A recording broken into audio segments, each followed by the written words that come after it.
Nagbabalik po muli ang inyong lingkod at nagbabalita ng mga balitang dapat nating malaman dito sa ating bansa. Ito ang Balitang Pambansa. Atin ngang matutunghayan sa channel na ito kung ano ang nangyayari sa loob ng ating gobyerno at syempre tumutulong na rin sa ating mga mamamayan na malaman ang katotohanan dahil mayroon tayong karapatan na malaman ang tunay na nangyayari sa ating bansa. Ngunit bago natin panoorin ang balita, huwag niyo pong kakalimutan na mag-subscribe sa ating channel at pindutin ang notification bell para lagi kang maging updated sa ating mga bagong videos na ina-upload araw-araw. At sa ating mga solid viewers naman dyan ay maraming salamat naman po sa walang sawang pagsuporta.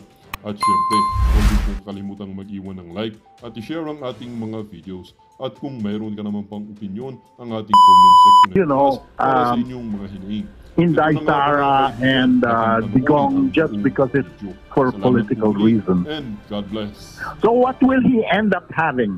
He's going to end up having only people in his government who are all afraid to talk and speak out. And that's what he wants because, you know, that's how you silence and you're able to rule this country when nobody talks against you. And I think that's a very big mistake he's making. Because if I were in the president's place, I should be happy to have, you know, people from different spectrums, past presidents, you know, present there, and other past leaders whom you think are worthy of giving, you know, sensible ideas in the National Security Council, because that is the purpose of national. And besides, why do you take out Digong, President Duterte, and Inday Sara? Alright. Isa po raw malaking pagkakamali, sabi niya, big mistake, na tanggalin mo ang isang Presidente Digong at Vice Presidente Sara Duterte sa isang National Security Council dahil lamang sa hindi sila pabor sa ginagawa mong pagiging Addictus Benedictus. Anyway, mga kareaksyon, dito sinabi din dito ni former presidential consultant po ito ni FBR, Fidel B. Ramos. Sinabi rin niya dito na hindi magkakaroon ng parang palitan ng magagandang ideya pagdating sa national security conversation. Dito po mga kareaksyon, makikita po natin dito dinadivert po nila ang mga atensyon ng taong bayan. Bobo Marcos, di ba? Masakit ang kalooban mo ba dahil hindi ka na-invite? Hindi ka na-invite doon sa inauguration ni Donald J. Trump? Di po ba mga kareaksyon? Yan po isa rin niya sa mga inahing na merong usap-usapan, hindi po ito verified at hindi po ito masasabi nating sure. Meron lang umuugong na balita na itong si VP Sara Duterte at ang Pangulong Digong ay naimbitahan. Pero palagay ko hindi po ito totoo Kasi hindi naman siguro lalapastanganin ng isang presidente ng Amerika na iimbitahan yung mga katunggali ng nakaupong presidente sa White House o sa inauguration. Di po ba? Dahil lamang sa pagkakaibigan. Palagay ko hindi naman ganun si Donald Trump. Pero dito mga kareaksyon, makikita po natin dito na talagang hindi po tama. Katulad po ng isang eksperto na si Manong Jose Alendrino, hindi po tama na tanggalin at ialis sa isang komite ang isang dating presidente na marami ng pinagdaanan sa loob ng 6 na taon at marami ng experience na pwede niyang i-impart sa current administration, sa administrasyon ngayon.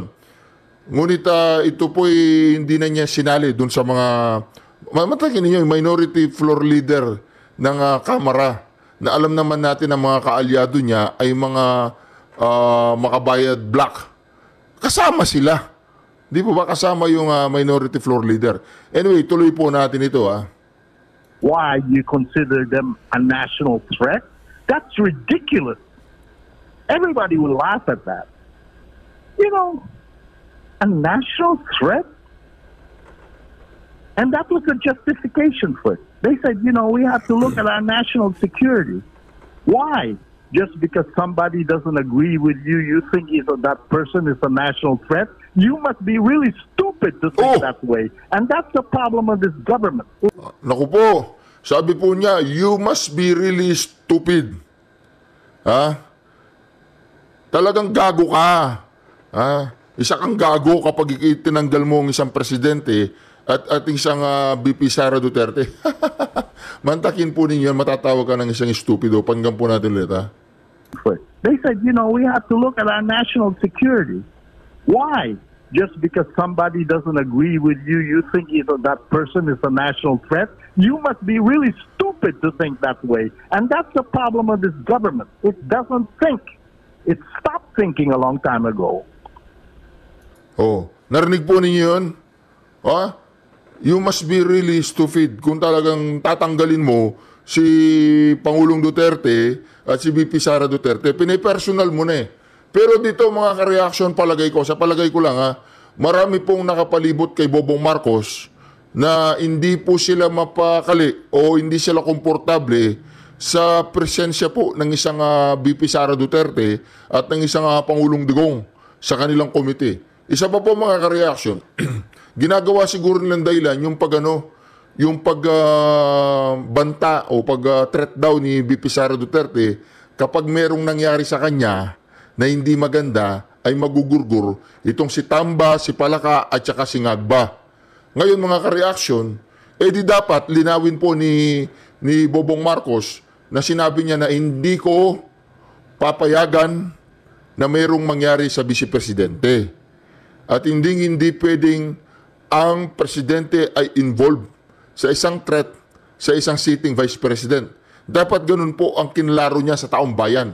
Pero ang sinabi po niya sa kanyang talumpati, ang kanyang pagpalag, papalagan daw niya.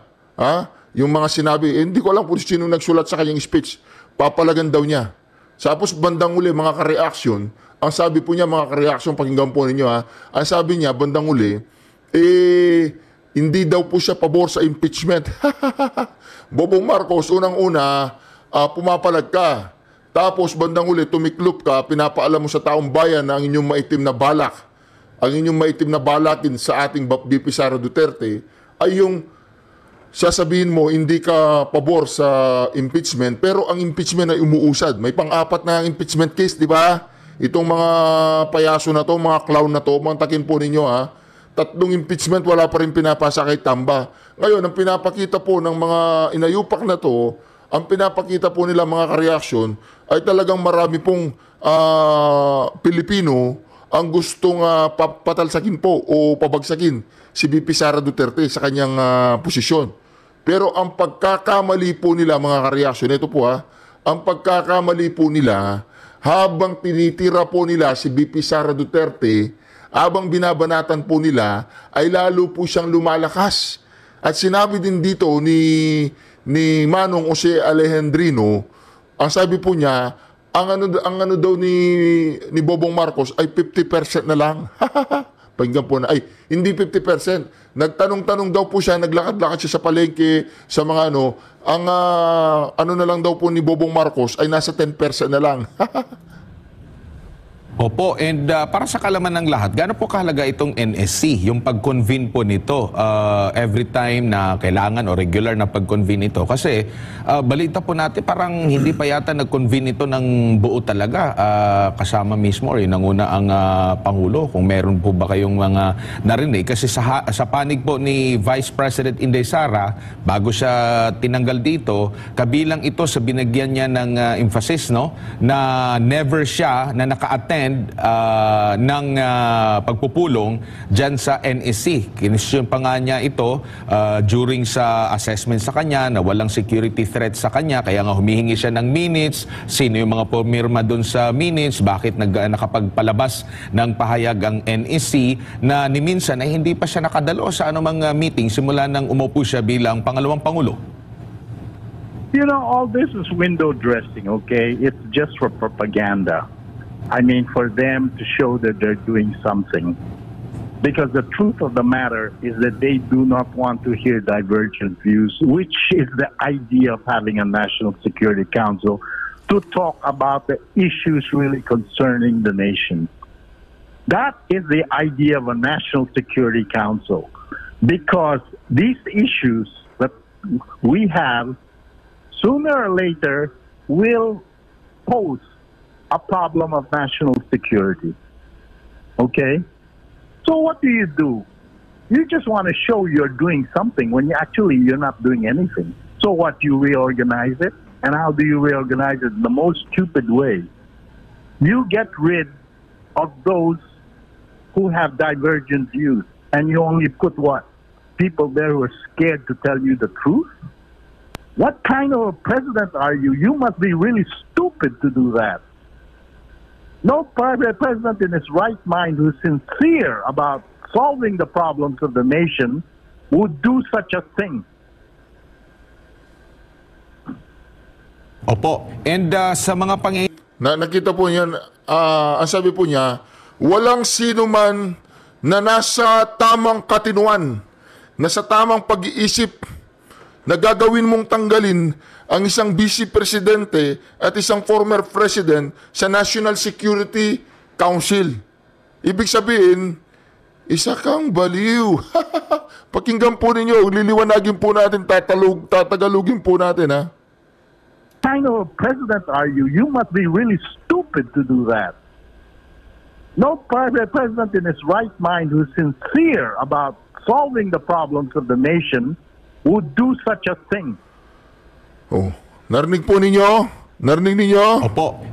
No president in his right mind who's sincere about solving the problems of the nation would do such a thing.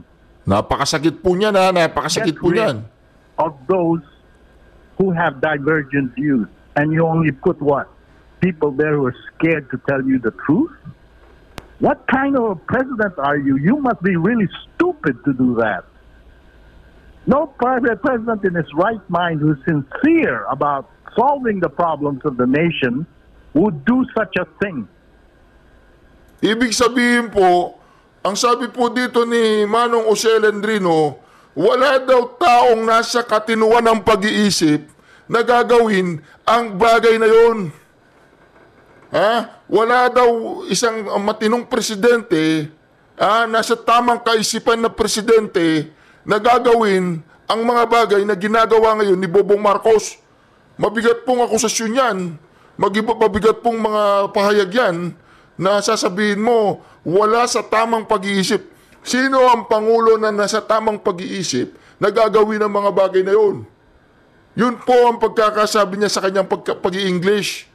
Ibig sabihin, mga ka-reaction, ibig sabihin, ang turing po ni Jose Lendrino, ito po ang aking pagkakaunawa, ha?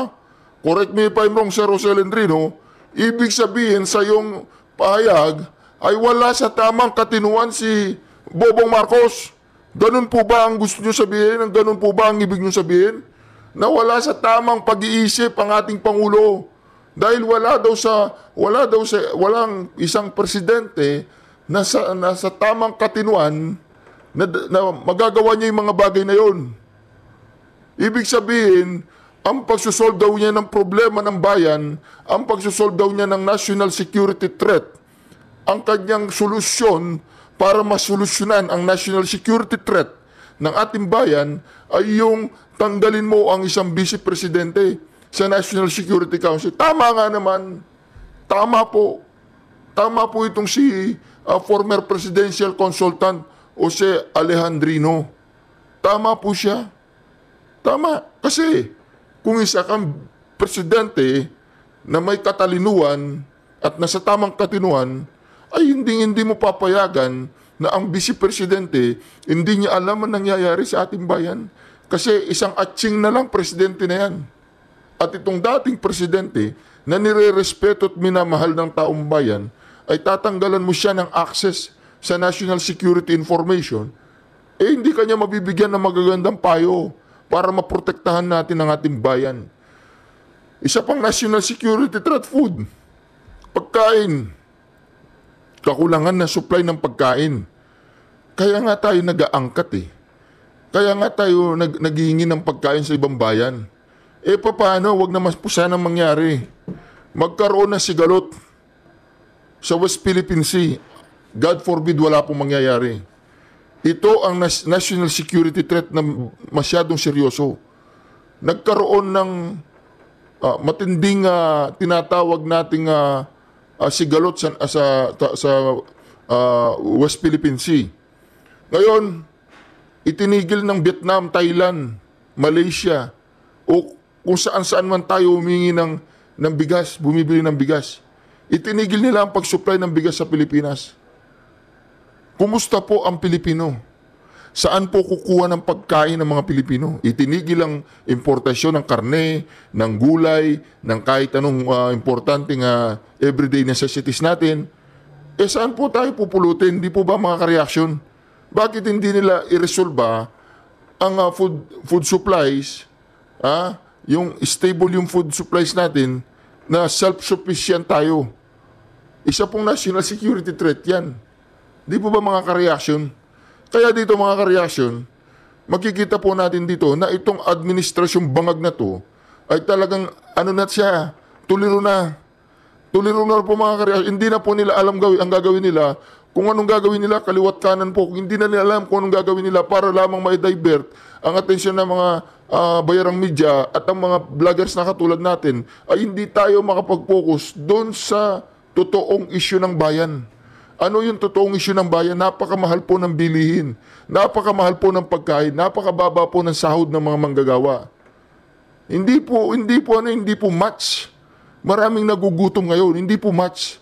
Kaya dito mga ka-reaction, talagang dapat ang taong bayan ay magising na. Malapit-lapit na po ang January 13. Di po ba? Magsama-sama tayo doon, ipahayag natin ang ating mga saloobin at ang ating mga tinatawag na opinion. Ipahayag natin doon. Yung mapayapang pagpapahayag, hindi po dapat marahas. Yung mga kapulisan natin, kasundalohan natin dyan, huwag nyo silang sasaktan, okay? Opo. And sa mga pangyayari pong ito, dapat po ba itong ikabahala ng taong bayan? Kasi parang nabibigyan lang ng emphasis dito yung away po sa politika at hindi mismo yung malapit sa bituka ng taong bayan, which is patuloy na pagmahal ng mga bilihin, yung kahirapan, andyan pa rin po at tila wala silang, kung pagbabatayan natin yung mga pagtatanong at mga surveys po, ganyan po yung resulta po, Ginoong Jose. You know, I don't go by these surveys because a lot of those surveys are paid surveys, to show that they're doing something, and all this is ridiculous. I go by common sense. I go and talk to people outside. I talk to people in the market. I talk to people in the groceries. I talk to, tricycle drivers. And I ask them, what do you think? And I was going to tell you something, okay? Which I know that they will never print anywhere or tell anyone. A lot of people in this country are very angry. And that number keeps growing and growing. And if you took an honest survey of the popularity of Bongbong Marcos, he would be down to 10%. Naku po. Waiting. I'm willing to take a bet. Naku po. Sabi niya, I'm willing to take a bet. Papaliwanag po natin ito. Papaliwanag natin mga ka-reaction, Popularity of Bongbong Marcos, he would be down to 10%. Waiting. I'm willing to take a bet on it. Sir, huling topic na lamang po. Mantakin po ninyo yun, Yung unang-una mga ka-reaction, ang sabi po ni former presidential consultant Jose Alejandrino, yun daw pong mga survey nila, mga fake daw yan. Mga fake daw. Ang ginagawa po daw ni Manong Jose Alejandrino ay naglalakad daw po siya sa mga kalsada, sa mga market, sa mga palengke. Nagtatanong daw po siya sa mga tricycle driver, nagtatanong din siya sa mga tindera, nagtatanong siya sa mga pangkaraniwang tao, nagtatanong siya sa mga nakakasalubong niya sa kalsada. At sabi niya, magbebet daw po siya, pupusta daw siya. Pupusta siya na ang rating daw po ni Bongbong Marcos ay nasa 10% na lang. Mantakin po ninyo yan. Nasa 10%. Ibig sabihin, kung ang rating po ni Bongbong Marcos ay nasa 10% na lang, At ang binabalandra po ng mainstream media tsaka ng SWS, yung tinatawag nating SWS, ano ba yun? Shit Weather Survey. Yung pong SWS yun. Kaya mga kareaksyon, mantakin po ninyo, ito po. Ako naniniwala po ako Naniniwala po ako mga kareaksyon na talagang 10% na lang ang rating po ni Bobong Marcos. Subukan po ninyo, kayo po ang maglakad. Pag namalengke po kayo, sa palengke, kailangan naman malengke kayo hindi sa palengke, no? Pag namalengke po kayo sa palengke, magtanong po kayo sa mga palengke, ano lang, babayad ka, diba? Bumili ka ng galunggong. Ay, pwede kita matanong, ano masasabi mo kay Bobong Marcos? Yun. Sasabihin niya sa'yo, gago, sasabihin niya gano'n. Ito, sabi po ni former presidential consultant Jose Lendrino, talagang, you must be stupid. You must be out of your mind. Wala ka sa tamang pag-iisip kung gagawin mo yung mga bagay na ginagawa ngayon ni Bobong Marcos. Kaya naman mga kareaksyon, ito po ang pinakamasakit at pinakamasaklap na ginagawa ngayon ng Bobong administration na to. Ito pong Bobong administration na to, ang ginagawa nila ay yung patuloy ang kanilang shenanigans, ang kanilang palabas, patungkol kay VP Sara Duterte. Alam po ninyo itong Bobong administrasyon na to, nakapokus po ang kanilang atensyon dyan po sa ating Vice Presidente. Mantakin po ninyo yan. Wala po silang inatupag, ang mga inayupak na yan, wala silang inatupag, kundi lagay sa spotlight, sa hot seat, si Vice President Inday Sara Duterte. Akala mo naman itong mga Bobong administrasyon na to, akala mo naman na talagang makakapag-solve ng national security threat at national problem, national issue and real problem po ng ating lipunan. Kaya dito mga kareaksyon, talagang marami na pong umaalma at marami na pong hindi naniniwala dito sa Bobong administrasyon na to. Marami na pong naiinis. Mantagin po niyo, ano bang ginawang kasalanan ni former President Digong? Yung puksay niya, yung mga kriminal? Kasalanan yun. O di ba? Ibig sabihin, pag nagalit ka na pinupuksa ni former President Digong ang mga kriminal, ay baka kriminal ka, Brad. Di ba? Tanungin mo yung misis mo kung pusher ba yan o hindi. Tanungin mo siya kung siya isang tulak. Di po ba mga kareaksyon? Tanungin mo yung kaibigan mo kung korap siya, yung pinsan mo kung korap. Tanungin mo yung kapatid mo si Mangga, kung talagang siya ay mangga o hindi. Kaya dito mga kareaksyon, talagang napagkikita na po ng taong bayan kung saan papunta itong Bobong administrasyon na to. Ang direksyon po natin mga kareaksyon, ito, Amerika, iniwan na tayo. Ang in-invite niya si Xi Jinping para hindi magkakaroon ng gera. Pabor pa rin sa atin yun. Isang malaking pabor yun sa atin. Dahil ang ating administrasyon ay bobo. Di po ba mga kareaksyon? Ito po, pakinggan po natin. Tuloy po natin ito. Si MJ po ulit ito. Sir, malapit ng inauguration ni US President Donald Trump ulit as the US President. Meron ba kayong nakikitang maaring pagbabago sa political landscape, sa geopolitics natin, ng mga bagay-bagay? There's going to be a lot of changes, okay? I myself have made suggestions to President Trump. I mean, I send him a lot of suggestions and even recommendations, and he has adopted quite a number of them, okay? So, because he knows I'm not a politician and he's not a politician, he prefers to hear from people who are not politicians. O di po ba? Ito po meron po siyang communication kay Donald Trump. Nag-send daw po siya ng maraming suggestion o advice kay Donald Trump. Mantakin po ninyo, nakakausap niya si Donald Trump. Si Bobong Marcos, nakausap na kaya niya. Galit na galit si Donald Trump sa mga drugista Kaya dito makikita po natin dito, pakinggan natin itong si Manong Jose Alejandrino. So I tell him exactly what I think. And he listened. And I told him, you know what has gone wrong in all this throughout the world? Why are you having millions of illegal immigrants going across to the United States and millions others to Europe? I'll tell you what the reason is. Because they have no opportunities in their country, and so they are obliged to move to another country. And they look to the United States and to Europe. And you know why I said there is no development in their country? Because there is corruption. These are corrupt regimes. I said the same thing is happening in the Philippines. We have 350,000 undocumented Filipinos in the United States. Why? Because those poor souls saw no opportunity here in the Philippines, and so they went to the United States. That is the source of illegal immigration in the United States and in Europe. And it's the source of immigration from our country to other countries, because this country has done nothing. These governments have done nothing for the people because of a lot of corruption. And I told Donald Trump, I told him, Don, I said, you know, if you don't take a stand on corruption in developing countries, you will continue to have these problems of illegal immigrants. Because the solution is to stop illegal immigration is you make sure that there are no corruptions in their countries of origin, so that they develop, they have jobs there, they have opportunities. I said, this is common sense. And you know, he agreed with me. And you'll see what's going to happen.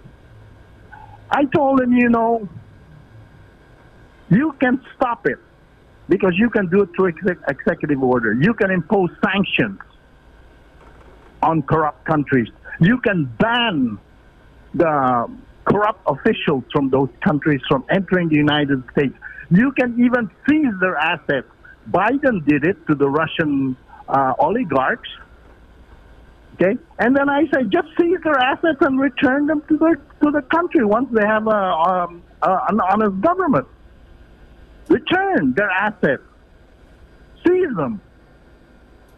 I said there are solutions, and I've given him a number of solutions. Well, we'll see what's going to happen. Opo, ano sir, issues sa West Philippine Sea, South China Sea, nakikita po ba ninyo na may mga pagbabagong gaganap? I've also given him a 4-point program on it, and he's looking at it. And O di po ba, mantagin po ninyo, nakakausap po ang tao na ito si Donald J. Trump. Meron po siyang open communication kay Donald J. Trump. Nagbibigay po siya ng kanyang mga advices, nagbibigay po siya ng kanyang mga idea kung paano sugpuin ng illegal immigration sa Amerika at kung paano niya tutulungan na ang mga corrupt na gobyerno na kung saan nanggaling ang mga taong ito ay kailangan mantagin po niya. Pati ba naman si Donald Trump kailangan mangialam na ngayon sa atin? Nasasabi niya, huwag kayong mag-corrupt para hindi umalis ang inyong mga populasyon, ang inyong mga tao, ang inyong mga citizen, hindi umalis dyan. Hindi sila mag-TNT, tago ng tago doon sa aming bayan. Ganon. I told him, if you agree with it, please negotiate it directly with Jinping. And I suspect, this is the reason why I invited Jinping to go to Washington for his inaugural, because he wanted to talk to him. So, And he said, I do not consider China as an enemy. That was very good that he said that. That means that he thinks he can come to an agreement with Jinping, including over the West Philippine Sea. I've given him the solution. He's looking at it. I'm not going to give the details out here because I want Trump to be the one to negotiate it directly with Jinping. And I think Jinping will accept